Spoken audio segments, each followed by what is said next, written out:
Welcome again, everyone, to YourTown TV in beautiful Monterey, California, where we're having an amazing sunny day. I'm your host, Sofanya. I am an artist living and working in Big Sur area, and I'm really looking forward to announcing that I am going to be exhibiting my art at the Dali 17 Expo Museum, just very close to here. And which is very special to me because Salvador Dali has been really a big influence on me, and I admire his work so much. So I will be there surrounded by Salvador Dali work in the month of July. And you can find how to attend any of my painting stream of consciousness classes starting actually Sunday on my website, sofanya.com. So I am so excited today to be here and interview a dear friend who I haven't seen in a very long time. And this is our first talk since not having seen him in years, really. Is a very interesting human being, a spiritual teacher, practices shamanic medicine, which is fascinating. And I'm really, really looking forward to diving into that with my dear friend, Amos Lovell. Welcome. Thanks very much, Sofanya. It's good to be here. Yeah. So let's see, how do we even begin? Because there's so much to this. And I know that the word shamanism has been going around for quite a long time.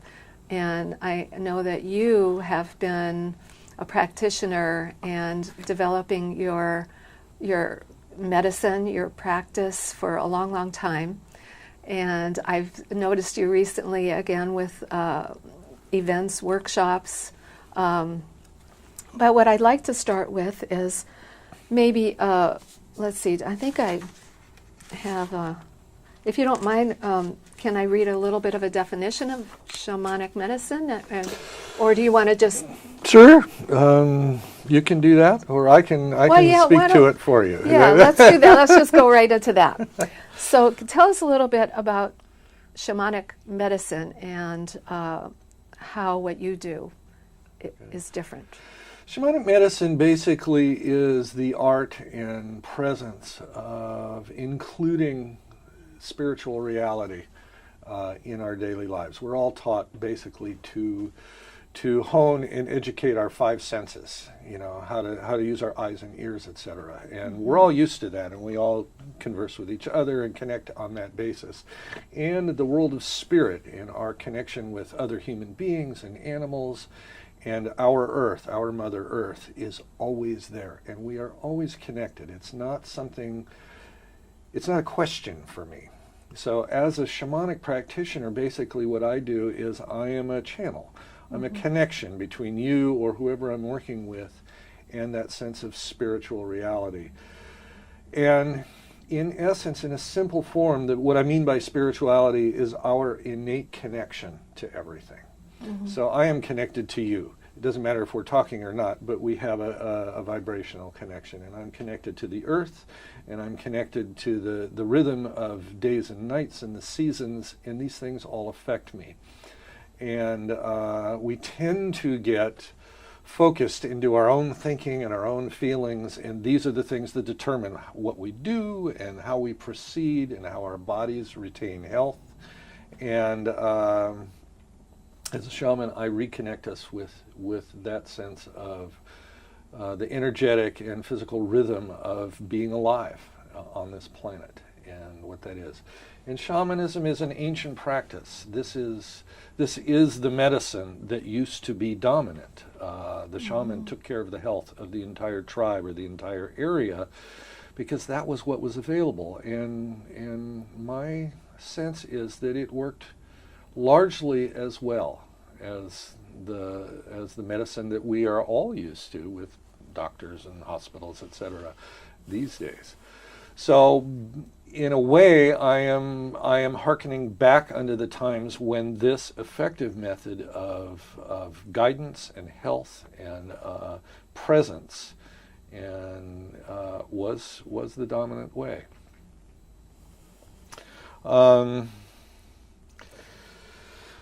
Let's see. Well, I can relate to what you're saying.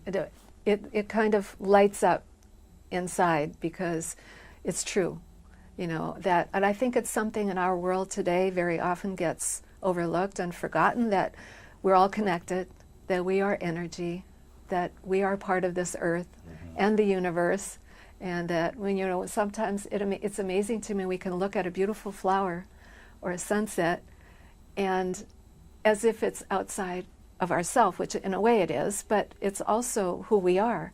We are nature, so to recognize that beauty as part, that we are part of that. And I am all for any kind of consciousness or medicine or guidance, channeling everyone towards more of a balance that way, because we live in a world now that's so full of ego and greed and maybe being lost into the sense of where power is, when the reality is that the real power is in recognizing that connection and being a part, recognizing that we're a part of it and really channeling that. So I really, really appreciate what you're saying and what you're doing, because it makes me feel maybe even a sense of hope for our planet and for our humanity. Yeah. So how do you go about, do you work with individuals? Do you have classes, retreats? What are you doing? How are you doing this? Well, I started out working with individuals, and I still do. I do what I call shamanic healing sessions or shamanic sessions. And I am a channel, I'm like a tube. And I listen. If I talk to somebody, or perhaps I touch their body a little bit, and I get a sense of what's going on, and then I'm essentially guided. I am told what to do, what to say, or what to focus on. So I do that with individuals, and I've had some tremendous, even miraculous healing go on right in front of me as a result of that. So can you give us an example of that? I can. I had a gal years ago who had surgery, and she had a breast removed, and she'd had surgery to rebuild a new breast, and the sensation in her skin was gone, and it had been gone for 8 years. The doctors told her that was it. If it didn't come back in 4 or 5, it wasn't likely to come back. And I worked on her one time, and the following day, all her sensation came back, all her pain went away, and it's remained that way ever since. Wow. So to me, that was, in a way, a miracle, and it's delightful to be part of that and to witness that. Yeah. So that encompasses probably mental, spiritual, and physical, because maybe some pain sometimes is also psychological as well, because everything is connected. I've noticed even in myself that at times I've been able to heal myself through, just thinking about it in a different way, or not accepting illness. Sometimes I can do it, sometimes I can't. But so you work with individuals in a sort of a counseling, or whatever you're moved or channeled to work on energetically, and through talk sometimes. Through touch. some talk, yeah. I have an extensive background in conventional psychology. Oh, okay. I learned didn't know it that. 35 years ago, actually with a local program here in Monterey called Breakthrough for Men. Right. And I took that course, the very first one, and eventually taught that course in Santa Cruz. So my orientation around conventional psychology is deep. And then I've also been I've been a practicing intuitive for 40 years. My ex-wife and I got together years ago, and we started channeling, and we channeled 3 times a week for 15 years. Wow. And I just learned to hone that skill, that ability that I have, and so that I can read people and sense what's going on. And as I got into psychology, it helped. I always knew what was happening almost before people told me. So it worked out. And then I would touch people. I also have a background doing, body manipulations, and I would touch people, and I could get their entire history just by touching their arm. So energetically, you can feel what's going on. It's not so much physical manipulation as an energy work. Then you feeling, or is it both? I have done both. I spent years doing chiropractic adjustments on see, people, right. and then eventually just touching. I still do a polarity series where I just touch points on a person's body, but then their entire lifetime just becomes available to me, and other lifetimes as well. So I can read into all those things. And so you asked before, what do I do? I do individual journey evenings for people where I take a guided visualization with a group, and I'll address a common human perspective, like releasing fear. And we'll take a few hours and we'll go into that, and I'll go into the spiritual place, and I'll beat a drum, and we'll look at releasing fear, whether a person has a story or not. Doesn't make any difference, and it comes right out of their bodies. And then I've expanded that into day-long workshops where I do a little bit of regular process work. We do some questions and some talk, and people have a chance to listen to one another, which is very powerful, and also to themselves about what goes on to them, for instance, around fear. Anyway, many focuses to that. And everybody has fear of something, or many things. They do. Sometimes I know that these days I hear so much about anxiety and panic. And so when you work in a group session like that, I imagine that people are also interacting. And when I guess my concept, when I think of a shamanic group getting together, I'm visualizing the drumming, and maybe some. What else? I mean, when you're in a group session like that, does everyone sometimes, if they want to, speak about their issues? Do you work with each person individually at that moment? And how does the drumming maybe, and is there any voice where people are chanting, anything like that? Can you? Well, generally in the day-long sessions, I don't invite chanting for the group, but I sing. And that's part of what I do. So I'll beat a drum and sing sacred songs. And part of what we're doing here, part of what we're always doing with shamanic work, is we're expanding beyond five sensory reality. So I start beating a drum, and it's essentially hypnotic. Yeah. So how do we step into this space where we can expand beyond the perspective that gets us through the minutes and gets us to work and back home? Get beyond that to expand and say, well, what's a new perspective? What's a little bit outside of the human thinking and feeling reality that perhaps I need right now for my own health or growth? So that's what we're doing with the shamanic. And I'll take people into this space, and it's visualization space. I'll have people close their eyes, and and I take them on a journey. That's why I call it a shamanic journey. And there's a specific focus. Releasing fear, for instance, and I'll take them to a place that represents themselves. So there's a home temple, and in the home temple, in visualization place, all the things that represent you in your own terms show up. And then we go on a journey and we say, how about a new perspective on fear? And then we go back to the temple later and we look, and all the things about you in your own terms have changed. It's amazing. It's quite magical. Yeah, that sounds fascinating. It is. So in your visual journey, so you're taking them on a vision quest kind of thing? Not a vision quest, but a visualization. It's let's journey into your imagination in your terms. How's it look for you? So you can create your own reality, or Absolutely. Change your and to me, I guess my concept of shamanism is that changing your perspective, changing your reality. And I remember many years ago I took a class in Hawaiian shamanism, Huna, and one of the basic principles is that the world is what you think it is. And also now is the moment of power. Yes. So, and they taught us that you can change your perspective and therefore change your reality Yes. even of what happened in the past. So, and we went on an inner journey and faced our challenges, and I mean, it was just a whole amazing thing.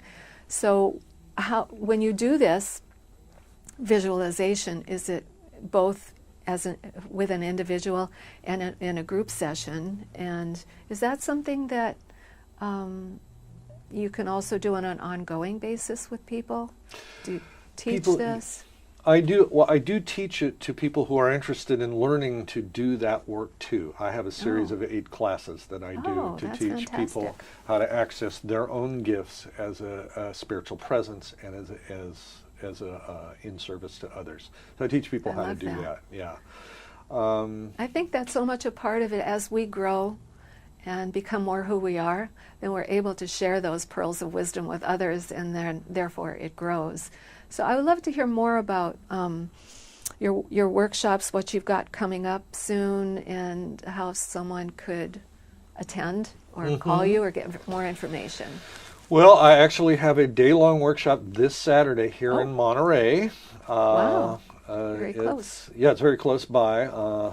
And you can call me at 831-915-5182, and I'd be happy to bring you into that workshop. So that's one's coming up soon. And then the following day, Sunday, I actually have one going on in Felton, and that is ancestral clearing.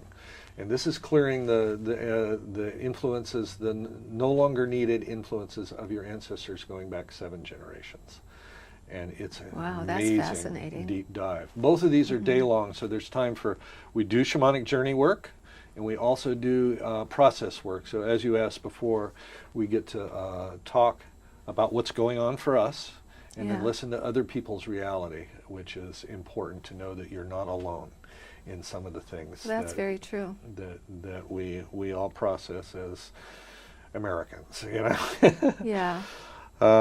It's nice to know that we're not alone and other people have similar, issues going on. But at the same time, one thing that I've realized recently is, bottom line, it's your choice. Nobody can make that journey for you, which is really incredible, because as you take your steps, you realize more and more that the universe is available to you. As you keep stepping and learn more and more to trust that process. So I'm fascinated by the ancestral clearing too, though, and not just clearing, but maybe even just bringing in the ancestors. So sometimes there's a lot of positive there. I've been finding myself over recent time calling in my grandmothers and the grandmothers' grandmothers, and because there's something so amazing about realizing that I am the product today of all those generations, and not just my own generations, but even the ancestors with the trees and all the native people who were here before. So can you elaborate a little bit? We're running out of time, but just a little bit maybe. Yeah, ancestors, we are energetically and thought-wise and belief-wise, we are the product of many generations. And sometimes, depending on who you are, you're also a product of what you pick up off the land and your environment. These things all influence us. The ancestral clearing is about clearing, by and large. So it's about getting rid of the things that you identify you don't want. Right. Bringing in the ancestors is also true. I mean, I spent 15 years channeling. A lot of what we did is talk for people that had passed on. And I really encourage people not to let go of loving relationships, even if people have passed on, because they're still there. Yes, and the influence can be very supportive. So, this is a subject I think actually requires unlimited time in a way. Yeah. So I really want to encourage everyone to contact Amos and find out more about his gatherings and workshop and teaching. Yes. And thank you so much. This has been a good way to talk again and yes, reconnect. It has.